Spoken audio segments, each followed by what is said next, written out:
Bom dia a todos. Obrigada, doutor Daniel Tabaque. Foi bom ter acordado cedo, valeu a pena, né? Informações tão importantes.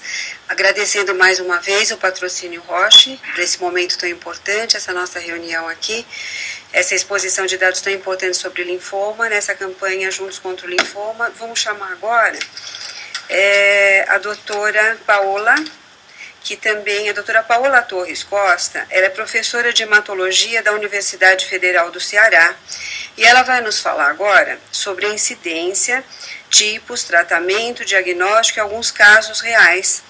E a gente vai poder explanar um pouquinho e mostrar um pouquinho para vocês, complementando as informações que o Dr. Daniel Tabaque pôde nos oferecer. Seja bem-vindo. Bom dia a todos. Estou um pouquinho rouca. Eu gostaria inicialmente de agradecer a Merula, ao pessoal todo da Abrale, que sempre tem trabalhado com isso, o patrocínio da Roche também. Falar um pouco sobre linfoma é muito importante para todos nós. Eu venho nessa batalha há mais de 20 anos que eu trato linfoma e fazendo campanha de linfoma há bastante tempo, e queria ressaltar aqui a presença assim, de duas pessoas importantes, a Velúzia Medeiros, que é do GAPO, lá de Fortaleza, que tem lutado muito por esses pacientes, e a Kátia da Nasfec aqui, de lá de Salvador. São duas pessoas muito queridas, duas parceiras, duas mulheres assim, que têm trabalhado para tentar mudar um pouco a realidade do linfoma no Brasil.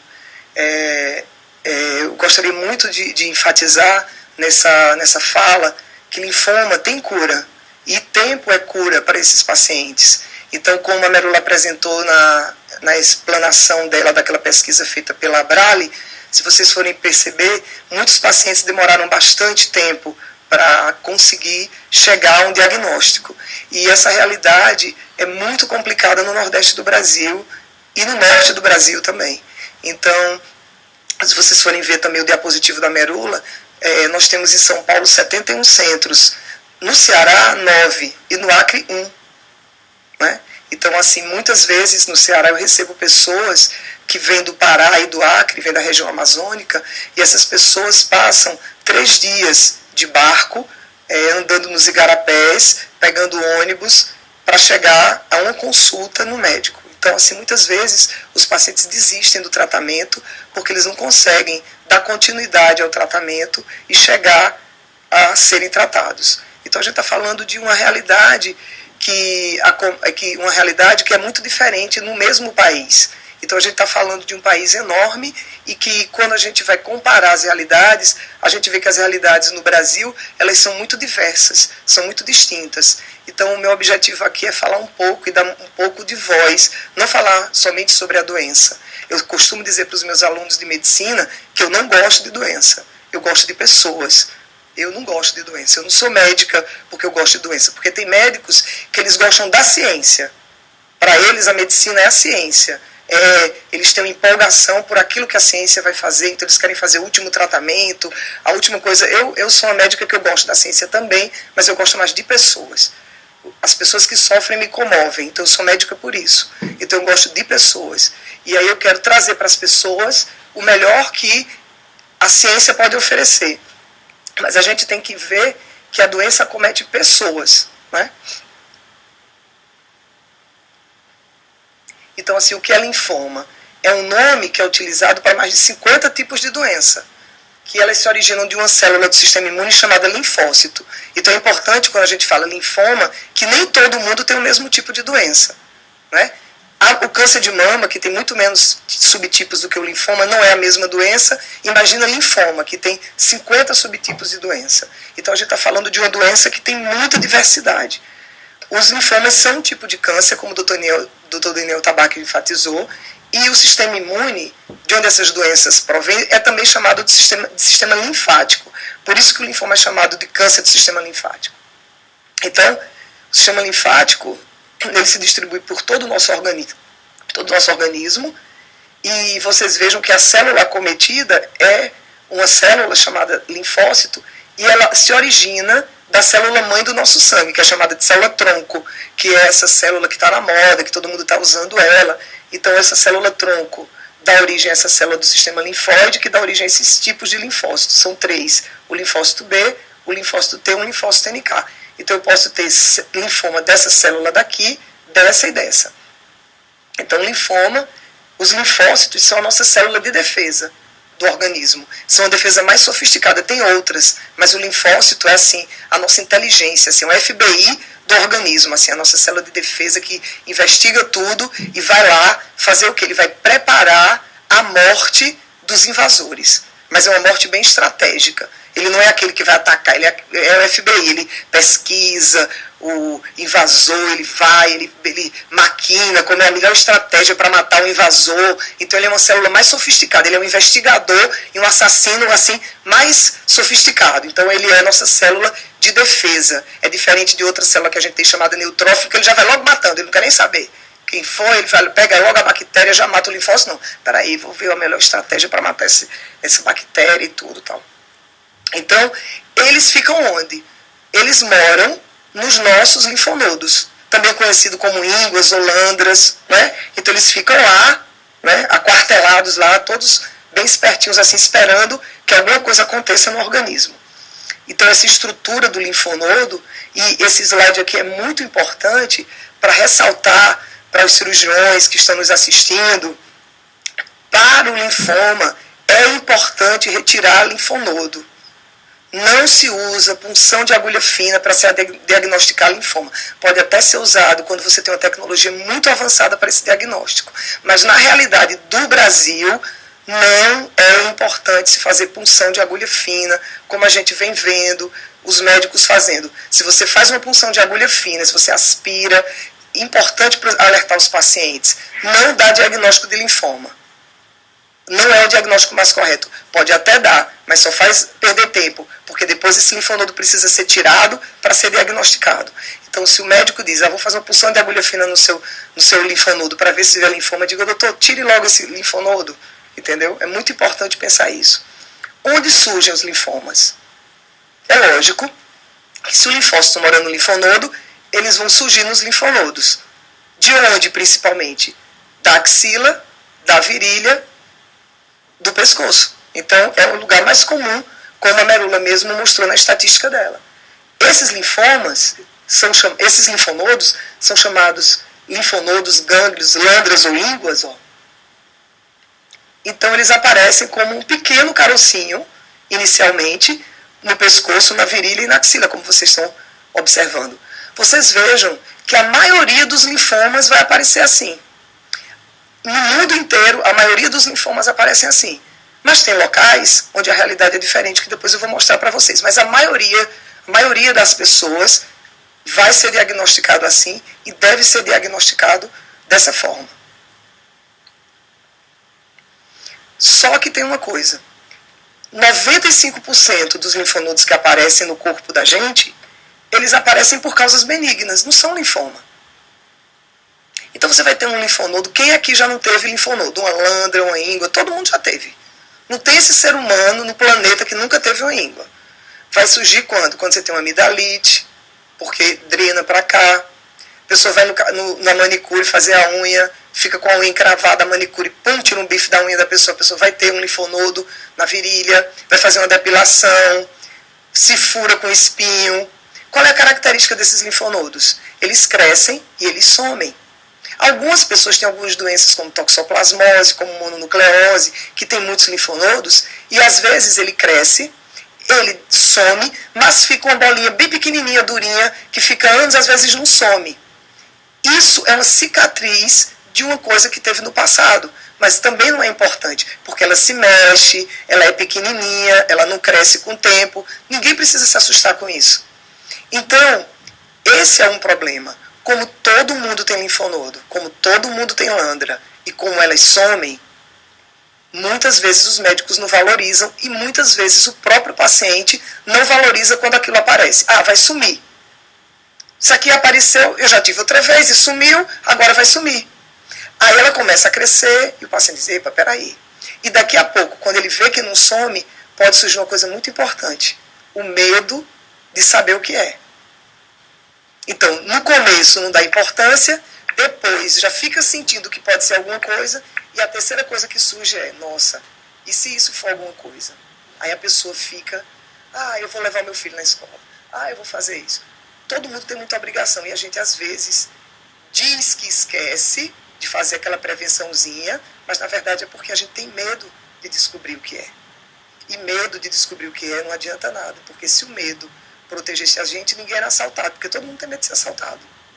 Então, se o medo fosse uma proteção, ninguém era assaltado. O medo não vai adiantar, né? Então, com o tempo, esses linfonodos benignos, como eu falei, eles somem ou diminuem. Quando é que a gente deve suspeitar de linfoma? Com um linfonodo que aumenta com o tempo, e ele, às vezes, gruda um no outro. O nome é coalescente, ele fica um gruda no outro. Então, quando um linfonodo fica grudadinho um no outro e que não fica lisinho, ele começa a ficar meio caroçudinho, ele não é aquela bolinha lisinha, elástica, já é uma coisa para a gente ficar de olho aberto e para a gente ficar atento. Se o paciente sente que o que ele faz normalmente está deixando ele mais cansado, ele tem que prestar atenção, é um sinal de alerta. Se ele tem perda de peso, e perda de peso que eu falo não é perda de peso, eu estou perdendo 1 quilo, 2 quilos, não. É um peso que é assim, 10% do peso da gente em menos de 6 meses. É uma pessoa que pesava 60 quilos, em menos de 6 meses ela perde 6. Isso é que é sinal de alerta, não é perder peso, porque a gente sempre está perdendo ou ganhando peso. Febre persistente, geralmente de tarde, ou aquela murrinha no corpo, uma sensação de arrepio, de frio, coceira no corpo. Vejam bem, para deixar bem claro para os pacientes, não é coceira no corpo isolada, porque coceira no corpo todo mundo também tem. É um gânglio que não sumiu, e com coceira não é linfoma, é gânglio. Então, por que a pessoa se coça? É importante dizer, porque esse tumor começa a produzir substâncias que vão para o sangue e dão sensação parecida com alergia. Então, não é coceira que é linfoma, é o linfoma que, quando está grande, produz substâncias que dão coceira. Para deixar bem claro para as pessoas, porque senão o povo vai pensar que se coçando é linfoma. E suores noturnos, também não é aquele suor que a gente acorda com calor, porque a gente se agasalhou muito e porque a gente se cobriu. Não, é aquela pessoa que acorda molhada de suor. A camisola prega no corpo, a camiseta prega no corpo, pinga de suor, se molha de suor. Essa é a sudorese noturna, também causada por substâncias que o linfoma bota na corrente sanguínea. A pessoa pode sentir tudo isso com linfoma e pode não sentir nada disso. Não é obrigado sentir isso para ser linfoma. E nem significa dizer que as pessoas que vão ter linfoma vão sentir todos esses sintomas. A pessoa pode não sentir nada. A maioria das pessoas, muita gente, está muito bem, obrigado, sente aquele carocinho, vai no médico, o médico diz, olha, você pode estar com uma coisa que não é muito legal e tudo, tal. A pessoa se surpreende, fica triste, mas muitas vezes a pessoa não chega desse jeito, né? Se você notar que você tem um gânglio desse palpável, que não some, que aumenta de tamanho, o que é que você tem que fazer? Procurar um médico. Não é para se alarmar, é para procurar o médico. Porque veja que a gente tem linfonodo nesses locais todos do organismo, e veja que é importante. O médico deve palpar seus gânglios. Se o médico não fizer isso, vá para outro médico. Não fique nesse. Se o médico não lhe examinar, você chegar e dizer, estou com caroço no meu pescoço, estou com caroço aonde for. O médico, não sei o quê. Passa isso aqui, faça isso aqui, tome isso aqui. Não tome, não faça. Procure outro que examine você. Aquele médico que não examina, não presta. Pode procurar outro. E aí você pode fazer um exame, mas o que vai dar um diagnóstico é você tirar o linfonodo. Veja como é tirado com a simples cirurgia. Não precisa anestesia geral, não precisa nada, não tem mistério. Só um laudo de uma biópsia é que confirma que o tumor é linfoma. O médico palpar, ele não vai dizer, é linfoma, que ele não é nem vidente, estou notando que você tem um linfoma no seu pescoço. Não é isso. Quem vai dizer é o patologista, que é o médico que vai olhar isso no microscópio. Não deixe jogar o gânglio no lixo. Tem muita gente que pega o gânglio e joga no lixo. E não deixe de pegar o resultado da biópsia para mostrar para o médico. Porque, às vezes, o que é que acontece, gente? É muito importante isso. Vejam bem, o paciente, principalmente os pacientes do interior, né, os pacientes que não têm muita informação, ele olha assim, ele acha que tem um gânglio na virilha que é uma hérnia. Muita gente olha e acha que é hérnia, e é um linfonodo. Então é muito parecido com hérnia, mas não é hérnia. Aí o médico pega, tira aquela bolinha, costura, fica bem bonitinho. Ele diz assim, tô bom, não tô sentindo nada, o médico já tirou isso, eu tenho tanta coisa para fazer, eu vou lá pegar aquele papel? Vou nada. Esquece de fazer isso. Isso não é legal. Tudo que é tirado do corpo da gente, que é examinado, deve ser mostrado para o médico. Que alívio o médico dizer, olha, não é nada, pode ir para casa, está tudo bem. Já pensou que coisa boa? Mas não pode jogar nada no lixo, não pode deixar de pegar no médico. Né? E os médicos também que fizeram biópsia dos seus pacientes, pensem nisso, anote o nome do paciente e mensalmente veja a data que ele fez e veja se ele não voltou e veja por que ele não voltou para você ajudar uma pessoa no diagnóstico. É muito importante fazer isso.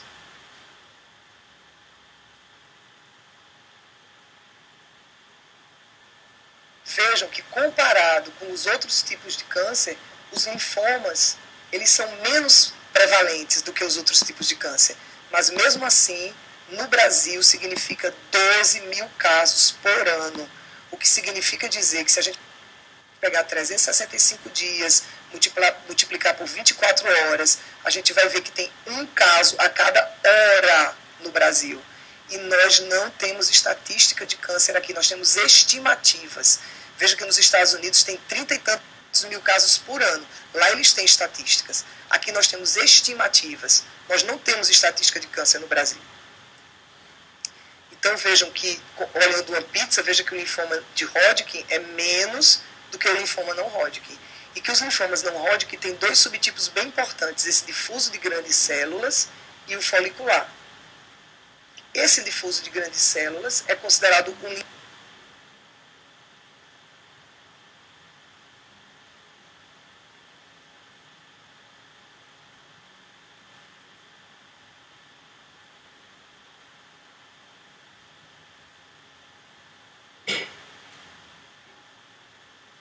linfoma mais agressivo do que o linfoma folicular. E ele corresponde a aproximadamente 30% de todos os casos de linfoma que a gente vai ver não Hodgkins. E o linfoma folicular em torno de 22%, mais ou menos, que é um linfoma considerado indolente. Então, eles são assim. Importante é dizer assim, por que a gente adoece, né? Por que a gente adoece de linfoma?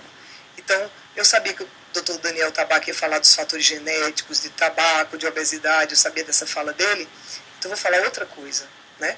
A gente adoece porque, principalmente assim, eu acredito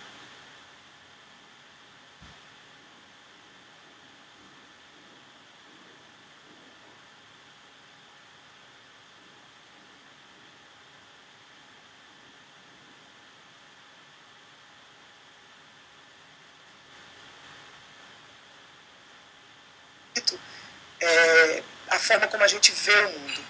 É muito importante a lente que as pessoas veem o mundo. Isso gera um estresse muito grande, endógeno, a forma como você vê o mundo. E produz substâncias tóxicas. Tudo que a gente pensa, o organismo da gente escreve uma fórmula. Então, a gente é bicho. E a gente tem um cérebro, dentro do cérebro da gente, a gente tem uma coisa chamada amígdala, que é o cérebro da gente que se chama reptiliano.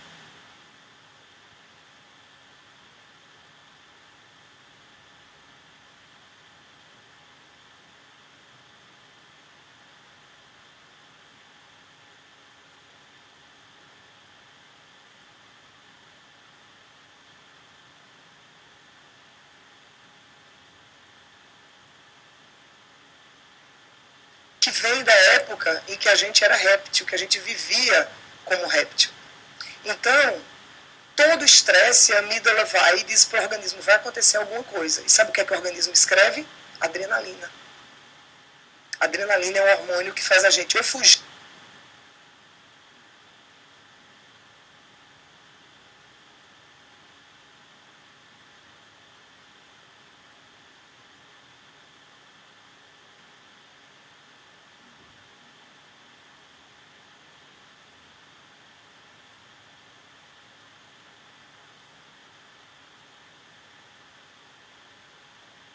Doenças. Não tem metástase linfoma, como o Dr. Daniel Tabaque bem enfatizou. Né? A mama, ela só tem mama na mama. Então, essa célula da mama, quando ela entra, que ela vai para um linfonodo, é uma metástase. Significa que aquela pele da mama entrou num vaso.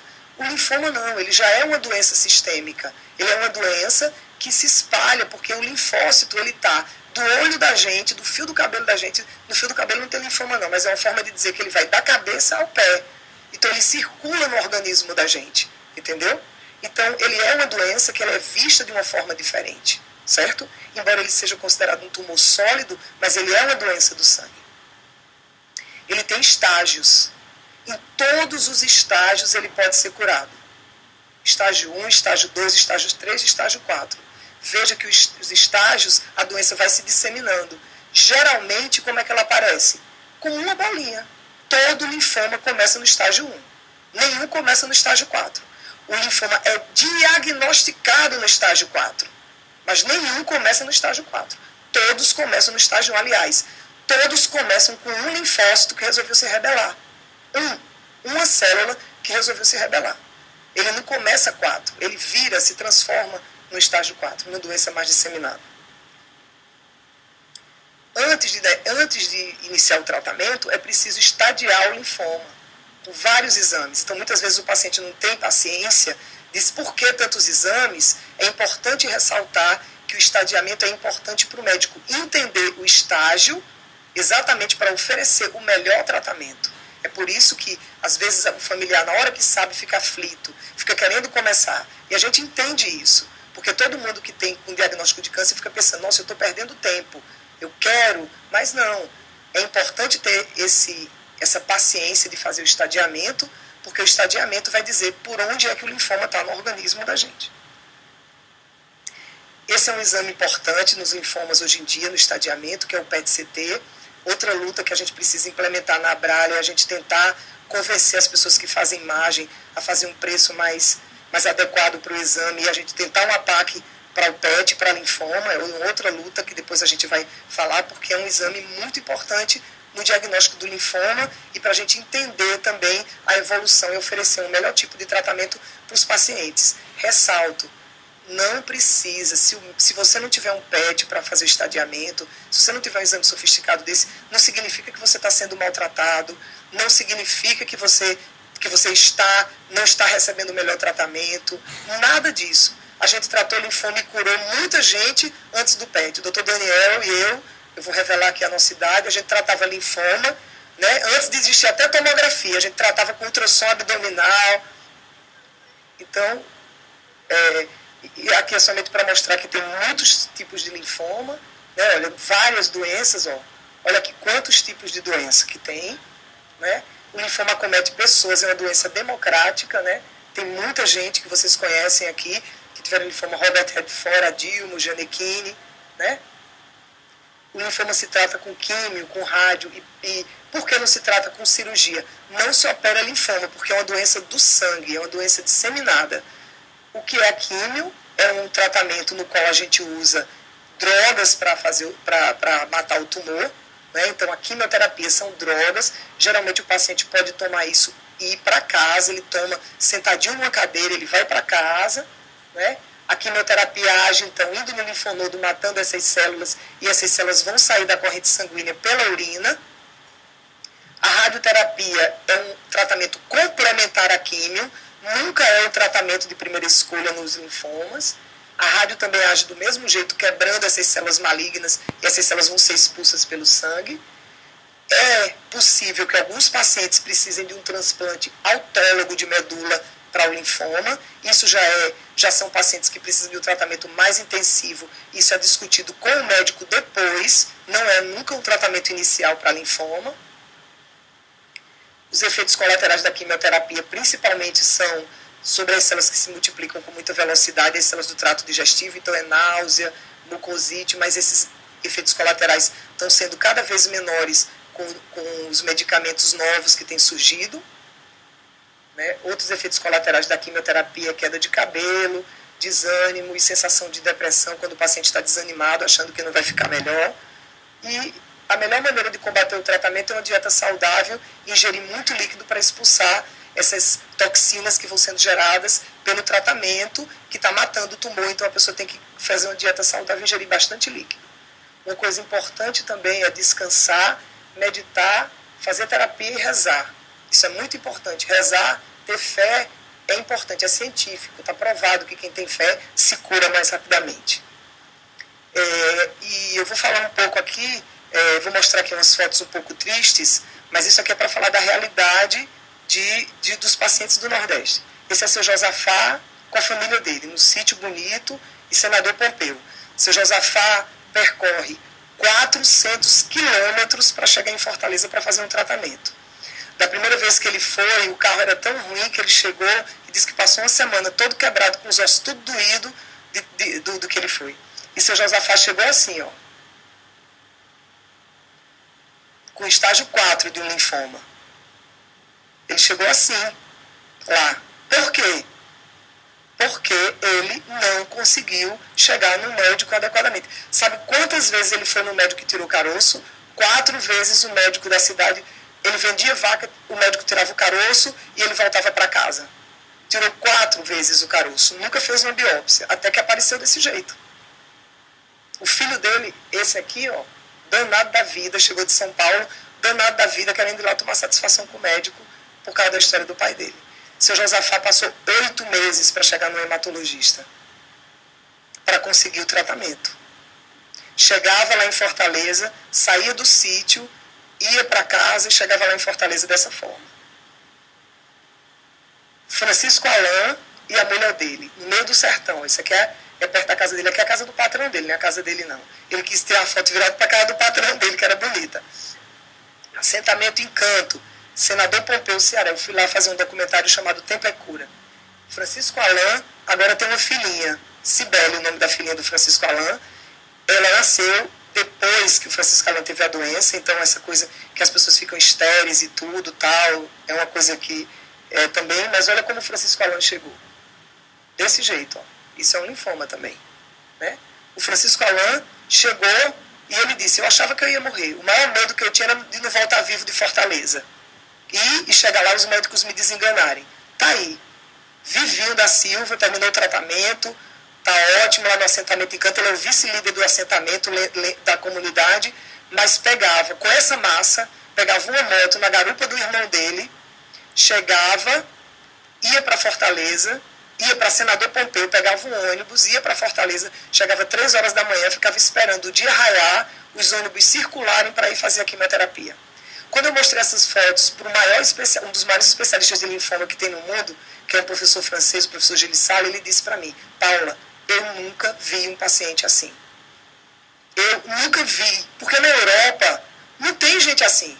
O povo chega com um bilotinho, um carocinho no pescoço. Ele disse para mim, ele ficou impressionado. Ele disse, Paulo, eu nunca vi. Eu até convidei ele para vir aqui, porque toda semana lá no CRIO tem gente desse, toda semana, Daniel. Daniel, essa é a minha realidade toda semana, Daniel. Semanal eu mostro isso para os meus alunos. Das mais diversas idades, dos mais diversos. O doutor Daniel Tabaque aqui está dizendo, impressionante. Ele não vê paciente assim, né? Luciano Brito, pedreiro, ele e a mulher dele agora. Isso aqui é depois que ele teve a doença. Ele ainda não terminou o tratamento dele, não. Ele está fazendo o tratamento. Olha como foi que ele chegou. Chegou assim. Ele não acreditava que ele pudesse ficar assim. Ó. Isso aqui não é foto dele antes, não. É foto dele agora. Certo? Então isso, gente, eu queria dar voz a essas pessoas, falar dessas pessoas, né? E dizer que essas pessoas confiam na gente. Elas confiam em nós. Elas precisam da nossa voz. Elas precisam do nosso apoio.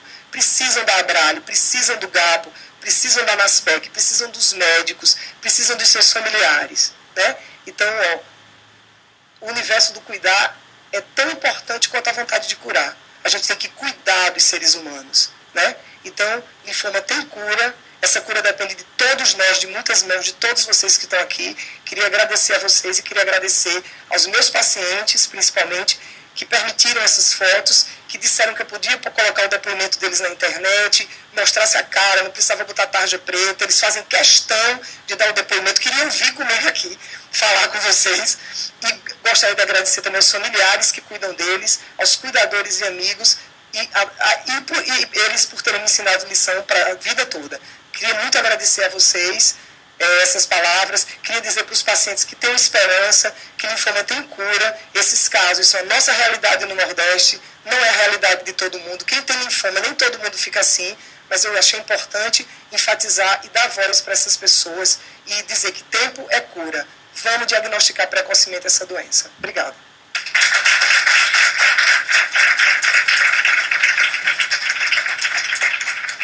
Muito obrigada, doutora, por explanação tão importante e acreditando que pela vida cada segundo conta, né? Quanto antes você descobrir, melhor.